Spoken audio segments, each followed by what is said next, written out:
Hey, want a cookie? Oh, I know you just ate, so you're craving something a little sweet.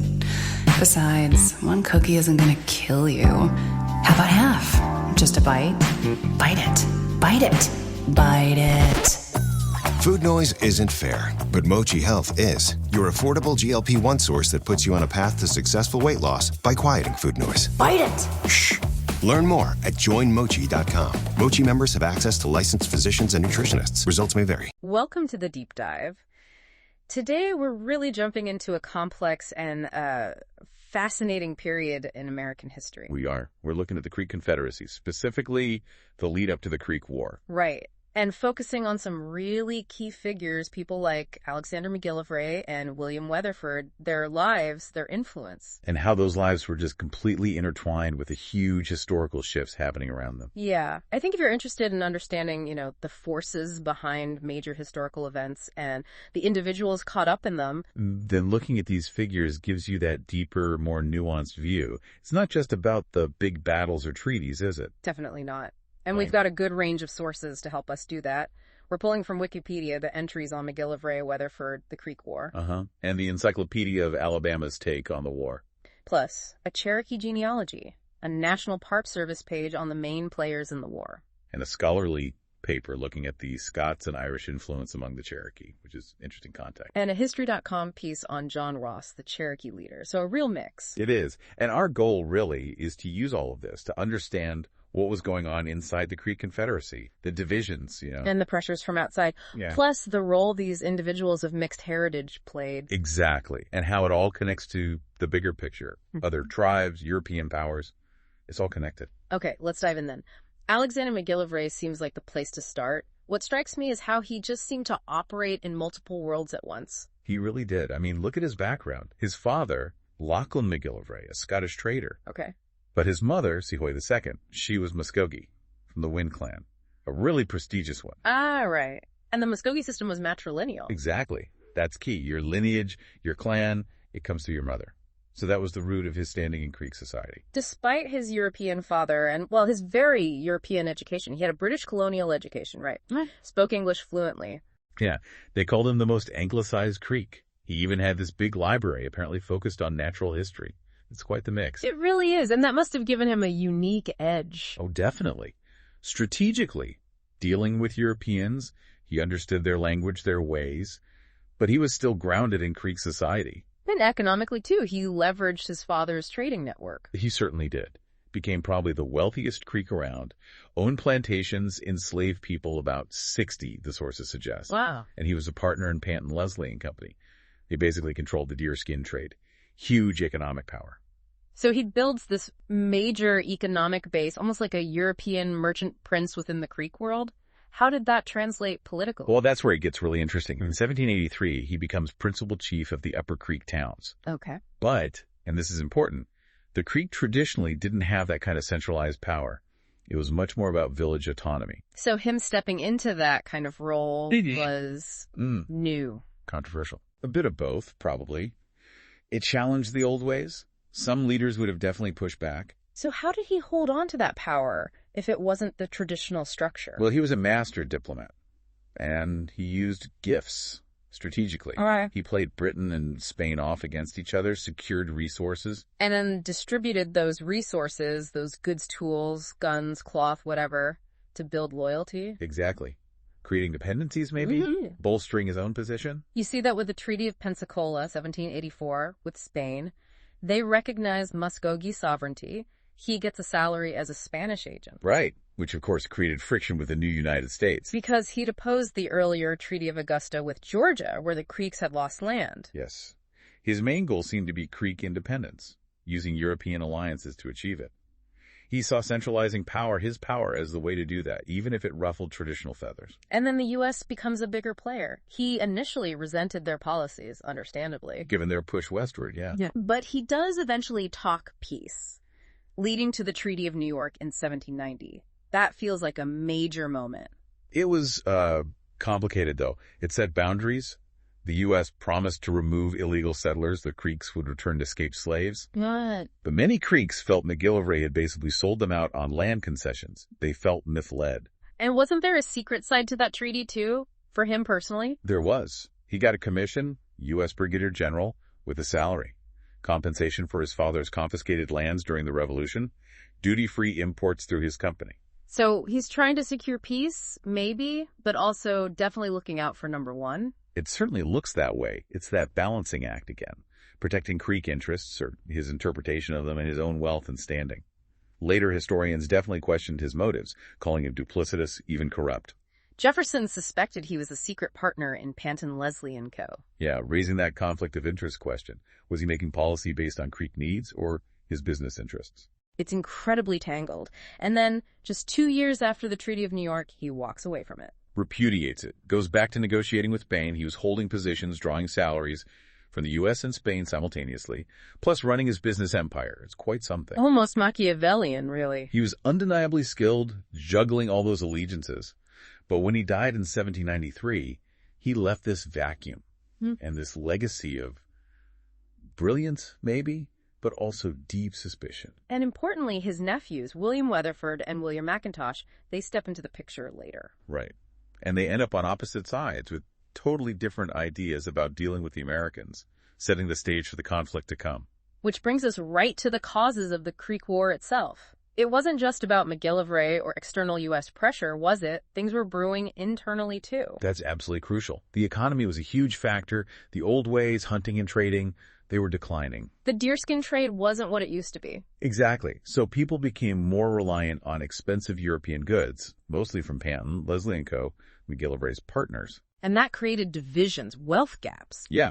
Some Creeks started adopting European-style farming, raising livestock. Others didn't or couldn't. So you get this growing disparity. And resentment builds up against the Creek National Council. Yes, because they were seen as giving in too much to American demands and using treaty annuity payments to pay off debts maybe owed to companies like Panton, Leslie. It didn't benefit everyone equally. Add to that the constant pressure of white settlers pushing onto Creek lands, especially along the new federal road. Right, the constant pressure, that fear of losing everything, their land, their way of life, it creates this tense atmosphere. And into this mix comes a religious revival, calling for a rejection of American ways. Yes, a really powerful movement. It got a huge boost after Tecumseh visited in 1811. It wasn't just religious, it was cultural, political, calling for armed resistance, a return to tradition. New war songs, prophecies, it sounds like it really caught fire. It did. Prophecies seemed to be coming true. There were comets, earthquakes around that time. It gave the movement momentum. And this is where the Red Sticks emerge, as a distinct faction. Precisely. They were the ones who embraced this revivalist message. They opposed the National Council's accommodationist policies. And they targeted those leaders and their property. Yeah, they attacked accommodationist chiefs, destroyed their property, killed their livestock, which they saw as symbols of adopting the white man's ways, a corruption of the traditional path. So you have this internal conflict simmering, ready to explode. Okay, let's shift focus to William Weatherford, or Red Eagle. Like McGillivray, mixed ancestry Creek, French, Scottish, Wind clan through his mother, another figure bridging worlds. Yes, another really compelling figure.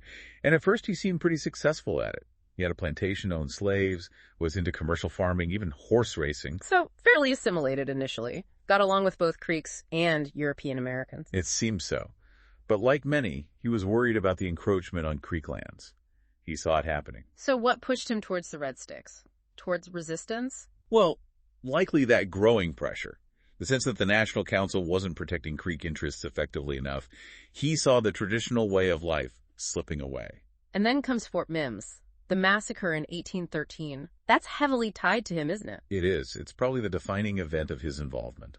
The attack on the fort was brutal, huge loss of life, including many people inside who also had Creek heritage. And Weatherford was a leader there, though some accounts say he tried to stop the killing. There are those reports, yeah. Yeah. But ultimately, he was seen as responsible. And that event, Fort Mims, it just galvanized the American public and the government. It triggered the all-out American military response. Exactly. Full-scale invasion. Weatherford then becomes a key military leader for the Red Sticks. He fought in several battles, like Holy Ground, famous story of him escaping on horseback. He rallied the forces for the final big battle, Horseshoe Bend, in 1814. He did. But that was the decisive defeat for the Red Sticks. Andrew Jackson's forces, including allied Cherokee warriors, cornered them there. And after that defeat, Weatherford makes the choice to surrender. directly to Jackson. It's a dramatic moment. He rides into Jackson's camp, essentially offering his life. Yeah. Jackson, surprisingly maybe, spared him, perhaps recognizing his influence. And Weatherford then helps negotiate the peace terms, even though they meant losing huge amounts of land. He played a role, yes. Accepting the new reality, however harsh. He actually rebuilt his life afterwards, became a planter again in Alabama, died in 1824. His story is one of, well, initial success within both worlds, then fierce resistance, and finally a kind of pragmatic acceptance. The Creek War itself, then, it sounds less like a straightforward war and more like a brutal civil conflict tangled up with American expansion. That's a good way to put it. The spark, often cited, is the attack at Burnt Corn Creek American militia hitting Red Sticks, who were returning from Spanish Florida with ammunition. Leading to the retaliation at Fort Mims. Right. And then the U.S. response comes hard and fast. Armies from Mississippi, Georgia, Tennessee, all converging on Creek territory. Jackson, of course, being the most famous commander. And as we mentioned, Cherokee warriors fighting alongside the Americans. Key battles like Tallusahatchee, Talladega, Ottosee, culminating in Horseshoe Bend, the human cost sounds immense. Devastating. Not just warriors, but non-combatants, too. Starvation, exposure, disease on top of the fighting. And the result is the Treaty of Fort Jackson in 1814, signed by the National Council leaders, the ones the Red Sticks opposed. Yes, and it forced the Creek Nation to cede over 20 million acres. Basically, payment for the war. Many Creeks hated it, but they were beaten down, had little leverage left. It's so important, as you said, not to see this as simple divisions, not just upper versus lower Creeks or traditional versus assimilated. No. You had mixed ancestry people on both sides. Weatherford leading Red Sticks, his cousin McIntosh fighting with U.S. allies. You had wealthy planters like Manawa who were major Red Stick leaders. It cut across those lines. And this wasn't happening in a vacuum either.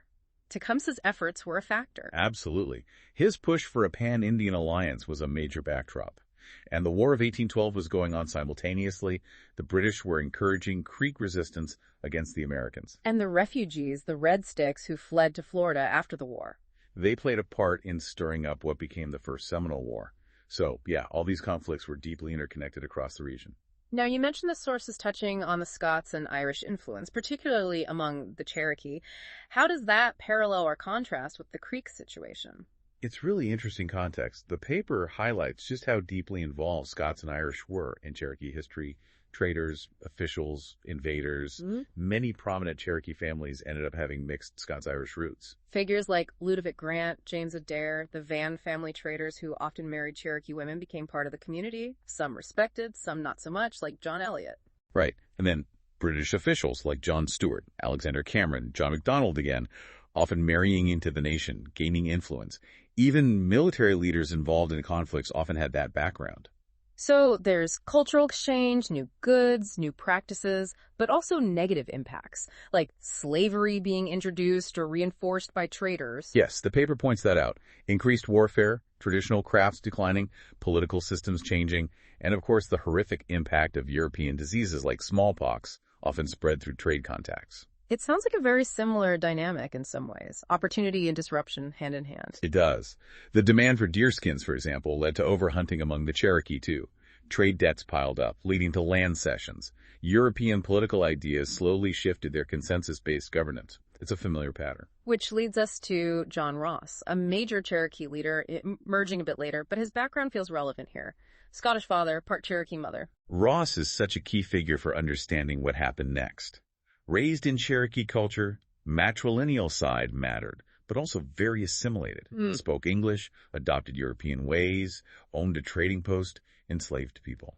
And he actually fought with Andrew Jackson in the Creek War, alongside other Cherokee warriors. He did, which makes his later story even more poignant. Because despite that assimilation, despite fighting alongside the U.S., he became the fiercest opponent of Indian removal. Absolutely.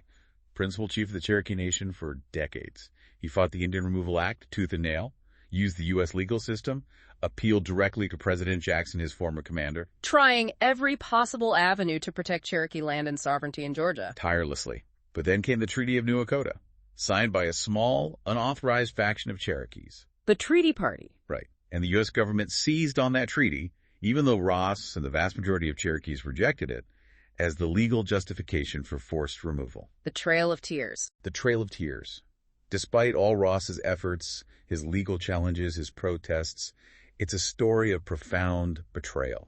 And that treaty, the division it caused within the Cherokee Nation itself. It created deep, lasting wounds, factions, bitterness. It lasted for generations. It just shows the impossible pressures these leaders were under. Ross kept leading, kept advocating, even after the removal. Incredible resilience. So, wrapping this all up, it's clear the Creek War wasn't simple. It was this perfect storm, really. Economic hardship. Internal divisions over how to respond to the U.S. And these incredibly influential figures like McGillivray and Weatherford caught between cultures trying to navigate it all. Their stories just bring the whole period to life, don't they? And connecting it to the Cherokee experience, the role of the Scots-Irish, John Ross's fight later on. You see these recurring struggles. Native nations facing immense external pressure, dealing with internal change and disagreement at the same time. Yeah. It makes you think, doesn't it? Yeah. How people caught between worlds can be so powerful, can drive change, but also be flashpoints for conflict within their own communities. What does that tell us about assimilation, sovereignty, cultural identity, especially when facing such overwhelming power? Big questions. Yeah. And the answers aren't simple. These histories are complex, dually human dramas. Absolutely. There's so much more to explore in the lives of these individuals and the long-term impact of these events on the Creek and Cherokee people. Definitely worth digging deeper. Thanks for joining us on this deep dive. Whether you're solving murders during breakfast, cracking cold cases on your commute, or playing amateur detective at bedtime, Amazon Music's got millions of podcast episodes waiting. Just download the Amazon Music app and start listening to your favorite true crime podcasts ad-free, included with Prime.